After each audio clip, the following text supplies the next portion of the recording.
don't think they know what stickers are. So tall people are smart.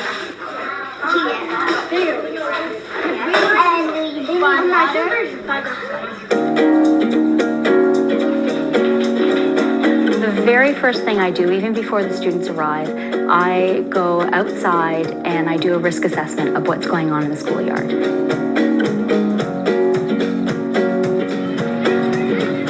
When the bell rings, I greet the students outside, and instead of heading inside the classroom, we go to our loose parts storage area and we start bringing the materials out to the playground. We go to our loose parts room and all the children help carry the loose parts out. And so everyone has a job, everyone helps bring the loose parts, and then we usually just start playing with them. What the students will do is they'll choose the loose parts that they want to use for their play, and they have to negotiate with their friends. Hey, give me the phone. No, we get a ball. The rest of the morning, we follow the flow of the students. If they're highly engaged in building their projects or their imaginative play, we let the play continue. They're not necessarily following the school schedule, they're really following their own schedule. When they're hungry, they will go fetch their lunch kits and perhaps even eat them in the house that they've built. And then after we're done maybe the first session, then we might have a story, then we might do sit spots, which are just kind of a quiet time where you sit and you listen to nature and you look around. And then we often go into a second session of loose parts in the afternoon.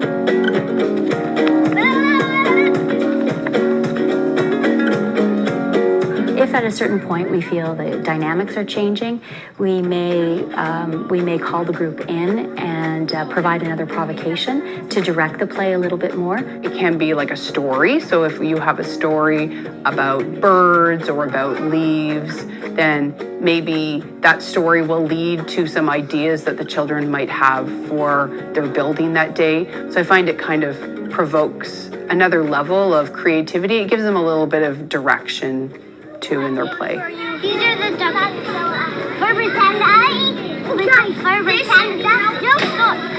I'm making the wall with these. So at the end of the day, after we've played and as I'm putting the loose parts away in our storage facility, I'm doing a daily check to make sure that all the loose parts are in good working order. There aren't any splinters on planks, there aren't any metal containers that have rough edges, and I'm replacing loose parts that need to be replaced.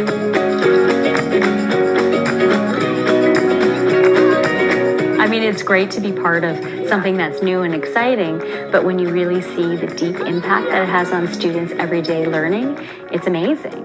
So I never realized that we were only seeing part of a lot of children's personality when we're inside the classroom, but that when we go outside, you see like confidence start to develop. You see that some of them have a lot of knowledge about nature, which maybe sometimes they're not able to share in the classroom. It's just important. It's important to get kids outside. It's important to get kids connected to nature. And we take them outside and they blossom into a new student, a student who's curious about the world, a student who's excited to learn.